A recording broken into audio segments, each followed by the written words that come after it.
ఓం సాయిరామ్. బాబా భక్తులందరికీ కూడా నమస్కారం అండి. అందరూ కూడా సుఖంగా సంతోషంగా ఎప్పుడూ కూడా ఆనందంగా ఉండాలి అని చెప్పి ఆ బాబాగారి తరపున నేను కూడా మనస్ఫూర్తిగా కోరుకుంటున్నాను. ఈరోజు బాబాగారు అందించే సందేశం ఏంటి అంటే కనుక, తల్లి, ఈ వజ్రాల హారం కానీ లేదంటే ఈ సర్వసాధారణమైన బంగారపు ఉంగరం కానీ ఏదో ఒకటిని మాత్రమే తాకు. నీ విధి రాత అనేది మారబోతోంది. నన్ను నమ్మి ఒక్కసారి ఇది వినమ్మా, వచ్చే అదృష్టాన్ని కాలదన్నకు అని చెప్పి ఏదో ఒక తెలియని సందేశాన్ని బాబాగారు మనకి అందించాలి అనుకుంటున్నారండి. మరి బాబాగారు అందించాలి అనుకుంటున్న ఈ సందేశం ఏంటో మనం బాబాగారి మాటల్లోనే స్వయంగా తెలుసుకుందాం. మరి సందేశం వినే ముందు ఎవరికైతే బాబాగారు అంటే నమ్మకం, గౌరవం ఉంటుందో వారందరూ కూడా ఈ వీడియోకి ఒక చిన్న లైక్ ఇవ్వడం మర్చిపోవద్దు. అదేవిధంగా ఛానల్ని సబ్స్క్రైబ్ చేసుకోవడం కూడా మర్చిపోవద్దు. ఇక చాలామంది కూడా గురువుగారి గురించి అడుగుతున్నారండి. అక్క, ఎన్నో కష్టాలతో మేము ఇబ్బంది పడిపోతున్నాము, మీకు తెలిసిన గురువుగారి గురించి చెప్పండి అక్క అని చెప్పి అడుగుతున్నారు. వారి కోసం చెప్తున్నాను.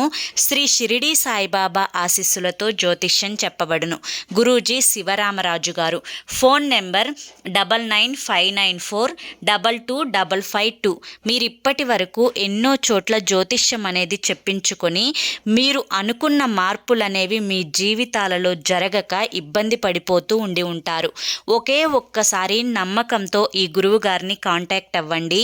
మీ సమస్యలు ఏవైనా కానివ్వండి, ప్రేమ, పెళ్ళి, ఉద్యోగం, రాజకీయం, సంతానం లేక ఇబ్బంది పడుతున్న, భార్యాభర్తల మధ్య గొడవలున్నా, అప్పుల బాధలున్నా, ఇలా ఎటువంటి సమస్యలున్నా కానీ ఆ సమస్యలకు తగిన పూజలు చేసి గురువుగారు పరిష్కారాన్ని చూపిస్తారు. ఈ గురువుగారు చెప్పింది చెప్పినట్లు జరుగుతుంది.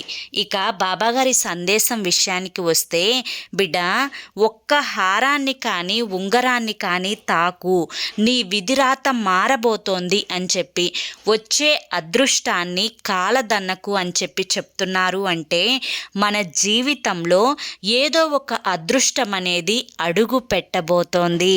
బిడ్డ, ఈ అదృష్టం వస్తుంది కాబట్టే నీకు తెలుసో తెలియకో ఆ అదృష్టాన్ని కాలదన్నే ప్రయత్నం చేస్తావేమోనని చెప్పి ముందు జాగ్రత్తగా నేను నీకు ఈ సందేశాన్ని పంపిస్తున్నాను.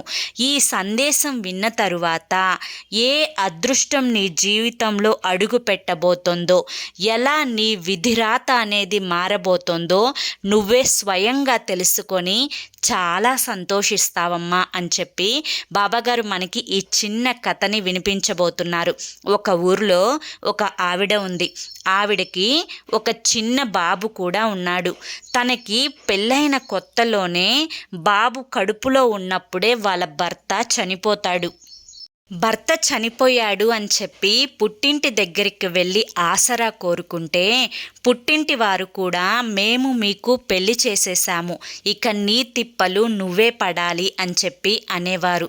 తన మనసు ఎంతో బాధపడేది. ఎందుకంటే భర్త తోడు లేకపోయినా కానీ, కడుపున పుట్టిన వాళ్ళైనా కానీ తనను ప్రేమగా దగ్గరకు తీసుకొని తన కష్టాలని తీరుస్తారేమో అని చెప్పి ఆశపడింది.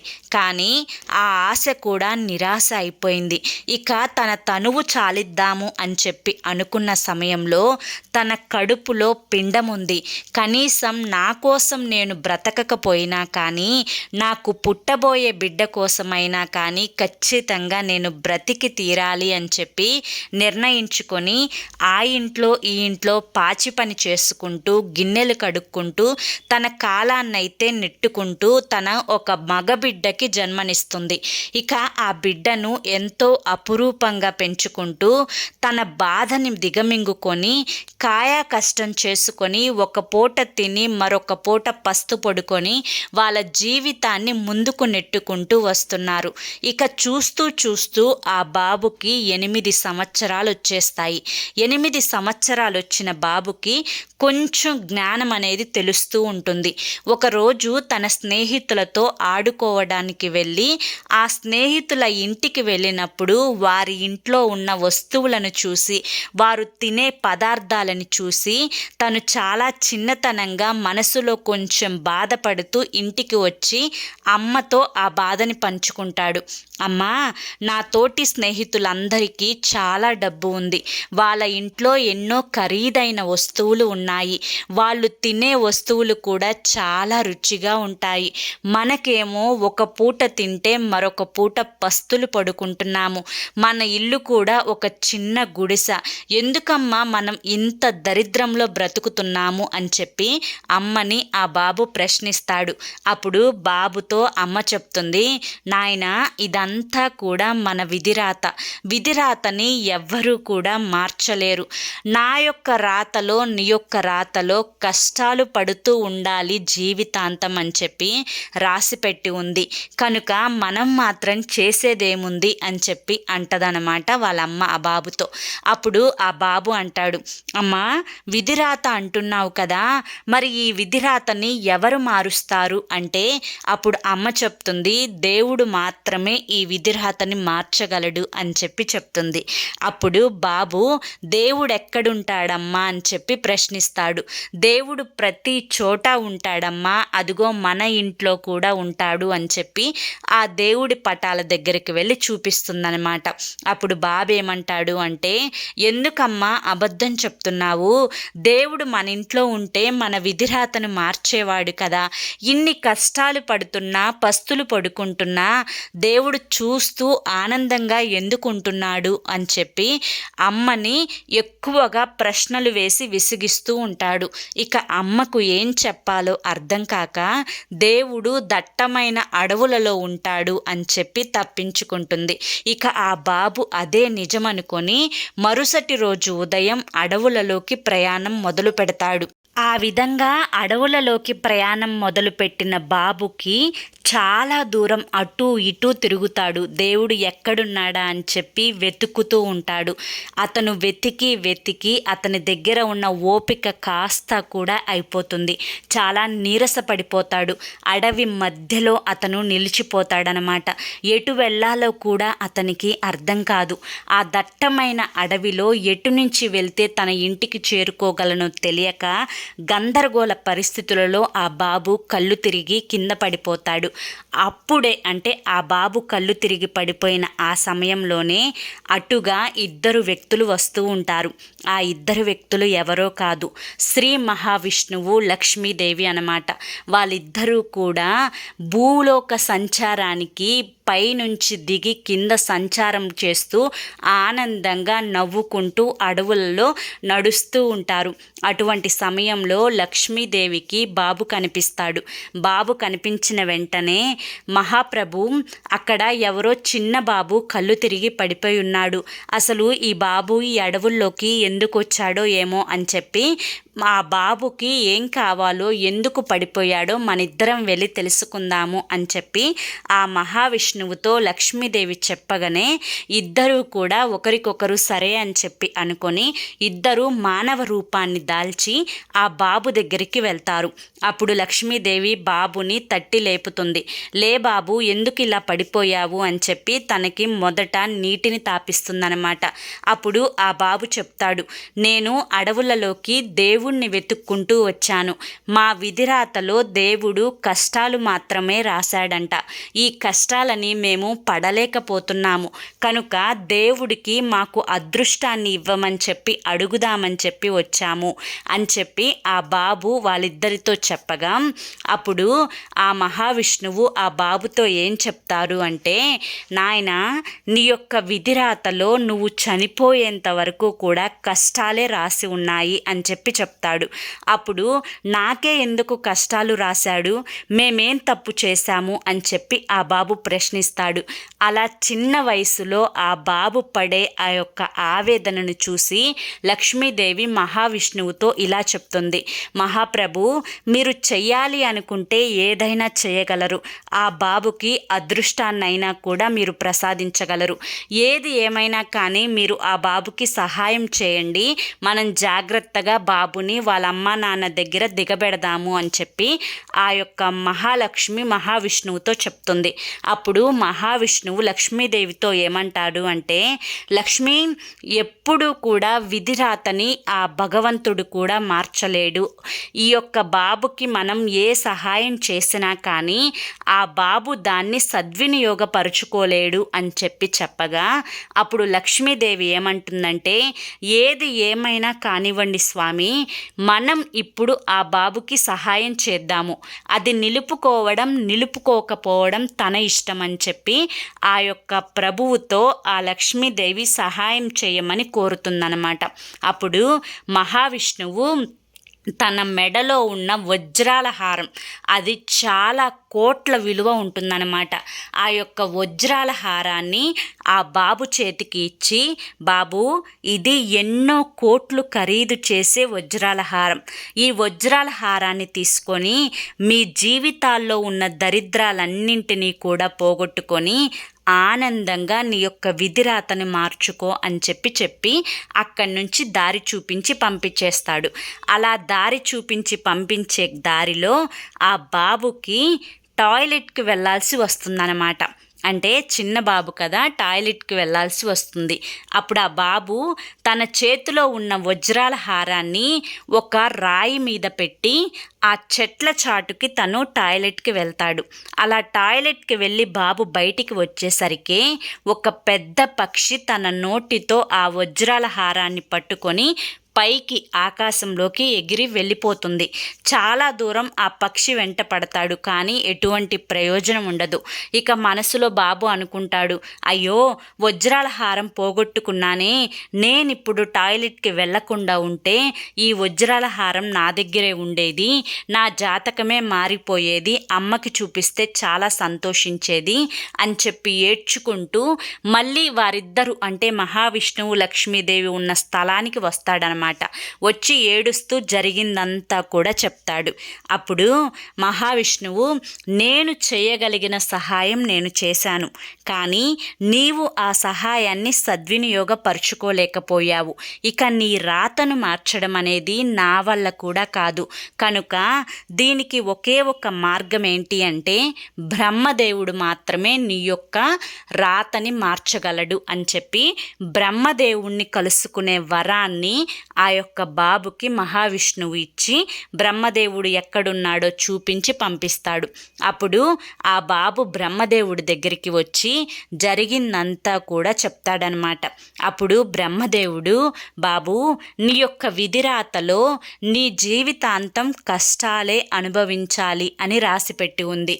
కనుక నువ్వు ఆ వజ్రాల హారాన్ని పోగొట్టుకున్నావు, నేను మాత్రం ఏం చేయగలను అని చెప్పగా, ఎలాగైనా స్వామి, మీరు నా బాధలు తీర్చాల్సిందే అని చెప్పి అడుగగా బాబుని చూసి జాలి వేసి ఆ యొక్క అంటే ఆ బ్రహ్మదేవుడు కూడా తన యొక్క ఉంగరాన్ని అంటే తన చేతికి ఉన్న ఉంగరాన్ని తీసి బాబుకి ఇస్తాడనమాట. ఆ ఉంగరం కూడా చాలా కోట్ల ఖరీదు ఉంటుంది. ఆ ఉంగరాన్ని ఇచ్చి నీ యొక్క జాతకాన్ని ఈ ఉంగరంతో మార్చుకో అని చెప్పి పంపిస్తాడు. అప్పుడు ఆ ఉంగరాన్ని తీసుకొని ఈసారైనా కానీ ఈ ఉంగరాన్ని చాలా జాగ్రత్తగా పట్టుకొని ఇంటికి వెళ్ళి అమ్మకి ఇవ్వాలి అని చెప్పి బాబు ఉంగరాన్ని జేబులో వేసుకొని ఆనందంగా తన ఇంటి వైపుకు నడుస్తూ ఉంటాడు. ఇక కొంచెం దూరం వెళ్ళిన తర్వాత బాబుకి చాలా దాహం వేస్తుంది. దాహం వేసి ఒక నది దగ్గరికి వెళ్ళి మంచినీళ్ళు తాగుదాము అని చెప్పి వంగుతాడు. వంగిన వెంటనే తన జేబులో ఉన్న ఉంగరము ఆ నదిలో పడిపోతుంది. పడిన మరుక్షణంలోనే ఒక చేప ఆ యొక్క ఉంగరాన్ని కళ్ళ ముందే అంటే బాబు కళ్ళ ముందే మింగేస్తుంది.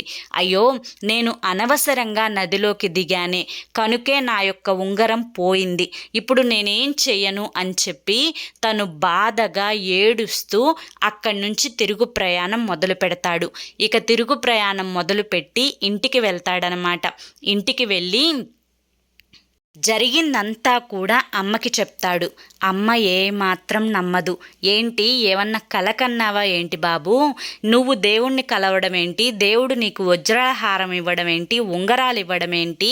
ఇదంతా కూడా ఏదో ఒక కలలా ఉంది. అయినా నువ్వు అడవుల్లోకి ఎందుకు వెళ్ళావు అని చెప్పి ఆడుకోపో అని చెప్పి అరిచి పంపిస్తుందన్నమాట. ఎలాగైనా కానీ తనయు చెప్పేది అంతా నిజమే అని చెప్పి అమ్మకు నిరూపించాలి అనుకొని ఆ బాబు మళ్ళీ రెండవ రోజు కూడా ఆ బ్రహ్మదేవుడు ఉన్న స్థలానికి వస్తాడనమాట. వచ్చి బ్రహ్మదేవుడికి జరిగిందంతా కూడా చెప్తాడు. బాబు, నేను చేయాల్సిన సహాయం నేను చేశాను, మహావిష్ణువు చేయాల్సిన సహాయం మహావిష్ణువు చేశారు, ఇక చేయగలిగింది ఎవ్వరూ కూడా లేరు. కానీ నేను నీకు ఒకే ఒక్క సలహా మాత్రం ఇవ్వగలను. నీ యొక్క విధిరాత అయితే మార్చడం ఎవరి వల్ల కాదు. కానీ నువ్వు ఉన్నన్ని రోజులు ప్రశాంతంగా బ్రతకడం కోసం నీవు ప్రతిరోజు మహాదేవుని యొక్క దర్శనం చేసుకో. ఆయన యొక్క దేవాలయానికి వెళ్ళి ఆయన యొక్క దర్శనం చేసుకొని వెళ్తూ ఉండు అని చెప్పగా ఆ బాబు ఇక ఏం చేయాలో అర్థం కాక, దేవుణ్ణి ప్రశ్నించే అంత శక్తి లేక తను తిరిగి ఇంటికి వచ్చేసి ఆ తెల్లవారుజాము నుంచి ప్రతిరోజు కూడా ఆ మహాదేవుని గుడి అంటే ఆ పరమేశ్వరుని గుడికి వెళ్ళి ప్రతిరోజు నమస్కరించుకొని మళ్ళీ అంటే నేనేం చేయలేను, నా జాతకం ఇంతే, నా రాత ఇంతే అని చెప్పి బాధగా ఆ గుడిలో నుంచి ఇంటికి వెళ్తూ ఉండేవాడు. ఇక ప్రతిరోజు కూడా తన జీవితంలో ఇదే జరుగుతూ ఉండేదన్నమాట. ఇంకా ఒకరోజు మహాదేవుడు మనసులో అనుకుంటాడు, ఈ బాబు రోజు నా దగ్గరికి వచ్చి నన్ను దర్శించుకుంటున్నాడు, కానీ ఈ బాబు ప్రతిరోజు సంతోషంగా నన్ను దర్శించుకొని వెళ్ళడం లేదు, బాధతో నన్ను దర్శించుకొని వెళ్తున్నాడు. నా యొక్క గుడికి అదృష్ట దేవత రోజు వస్తూ ఉంటుంది, అంటే శివాలయానికి ప్రతిరోజు అదృష్ట దేవత వచ్చి వెళ్తూ ఉంటుందన్నమాట. అప్పుడు ఆ యొక్క అదృష్ట దేవతతో ఆ యొక్క మహాదేవుడు ఏమని చెప్తాడు అంటే, అదృష్టదేవి, నీవు ఈ బాబుకి అదృష్టాన్ని కలిగించాలి. నీవు తలుచుకుంటే ఎటువంటి రాతనైనా కానీ మార్చే శక్తి నీ దగ్గర ఉంది. ఒక్కసారి కనుక నువ్వు ఆ బాబు యొక్క జాతకంలో అడుగు పెట్టావు అంటే తను పడుతున్న బాధ ఏదైతే ఉందో ఆ బాధలన్నింటికీ కూడా సమాప్తం చెప్పి తను ఆనందంగా బ్రతకగలుగుతాడు అని చెప్పగా అప్పుడు అదృష్ట దేవత పరమేశ్వరుని యొక్క మాటని జవదాడకుండా బాబుకి అదృష్టాన్ని ప్రసాదించాలి అనుకుంటుంది. అదే అంటే ప్రతిరోజు కూడా మహాదేవుని గుడికి ఆ బాబు ఎలా వస్తున్నాడో అలాగే ఆ రోజు కూడా వచ్చాడు. అప్పుడు బాబు పక్కన ఒక బంగారపు కాయిన్ను పెడుతుంది అదృష్ట దేవత. అప్పుడు ఆ బాబు చూసుకొని ఆ యొక్క బంగారపు కాయిన్ని చేతిలో పట్టుకొని చాలా సంతోషిస్తాడు. నాకు ఈరోజు బంగారపు కాయిన్ దొరికింది అని చెప్పి సంతోషంగా వాళ్ళమ్మకు వెళ్ళి ఇస్తాడు. వాళ్ళమ్మ కూడా అది చూసుకొని చాలా సంతోషిస్తుంది.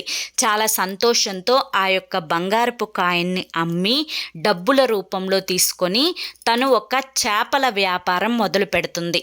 తను చేపల వ్యాపారం మొదలుపెట్టి ఒక చేపను తీసుకొని ఇంటికి కూర వండుకుందామని చెప్పి తీసుకొని వస్తుంది.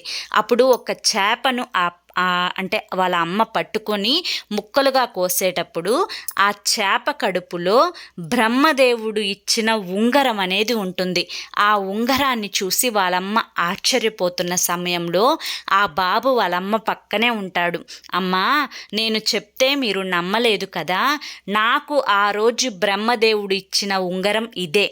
ఆ యొక్క చేప మింగింది అని చెప్పాను చూసారా, ఆ చేప ఈ చేపే అయి ఉంటుంది, కనుకే దీని కడుపులో ఈ ఉంగరం ఉంది అని చెప్పగా అమ్మ చాలా సంతోషిస్తూ ఆ ఉంగరాన్ని జాగ్రత్త చేస్తుందన్నమాట. అది కొన్ని కోట్ల రూపాయల విలువ ఉంటుంది.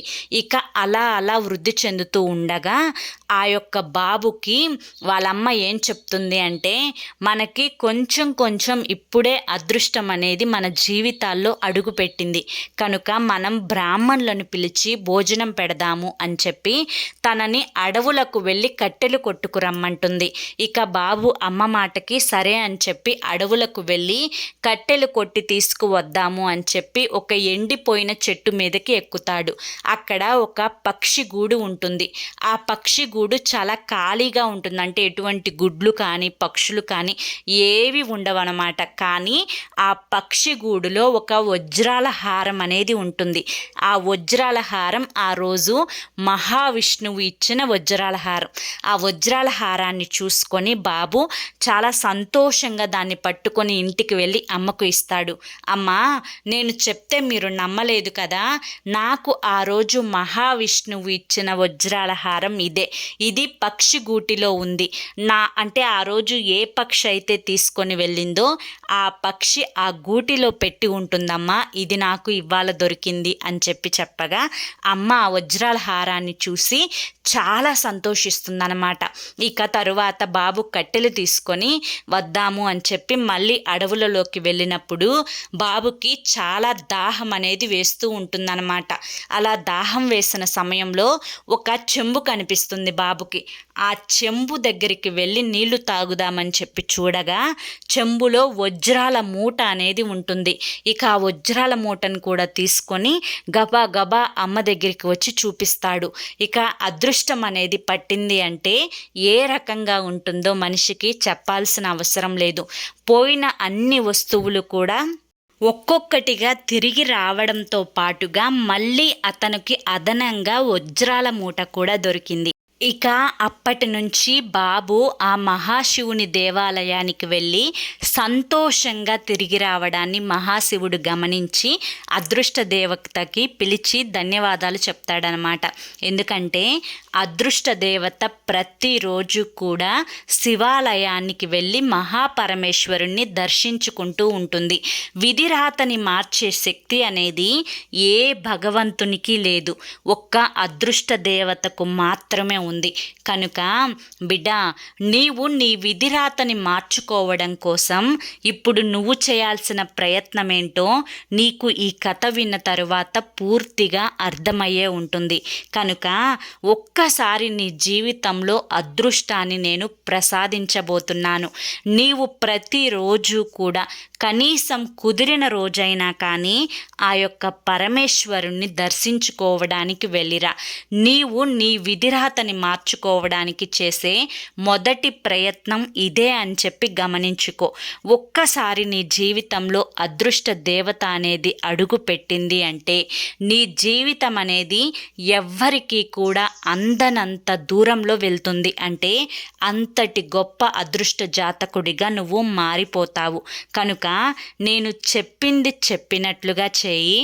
నీకు నీ జీవితంలో నువ్వు కోరిన మార్పులు అదృష్టాలు అనేవి అడుగు పెడుతూనే ఉంటాయి. దానికోసం నా గురుబలాన్ని కూడా నీకు ఆశీర్వచనంగా అందిస్తున్నా. ఇక దేని గురించి ఆలోచించకుండా సంతోషంగా జీవితంలో ముందడుగు వేయి అని చెప్పి ఈరోజు బాబాగారు మనకి చాలా చక్కటి సందేశాన్ని అందించారండి. మన విధిరాతను మార్చుకోవడం కోసం అదృష్ట దేవత ఉండే చోటుని కూడా బాబాగారు మనకి ఈరోజు చెప్పారు. మరి ఈ సందేశం మీ అందరికీ కూడా నచ్చింది అనుకుంటున్నాను. నచ్చింది అనిపిస్తే తప్పకుండా చూసి వెళ్ళే వాళ్ళు ఒక చిన్న లైక్ ఇవ్వడం మాత్రం మర్చిపోవద్దు. అదేవిధంగా మన ఛానల్ని సబ్స్క్రైబ్ చేసుకోవడం కూడా మర్చిపోవద్దు. మరి రేపు మరొక మంచి సందేశంతో తప్పకుండా కలుసుకుందాం. మరి కొంతమంది బాబా భక్తులకు ఈ వీడియోని షేర్ చేయడం మర్చిపోవద్దు. సర్వే జనా సుఖినో భవంతు. ఓం సాయిరామ్.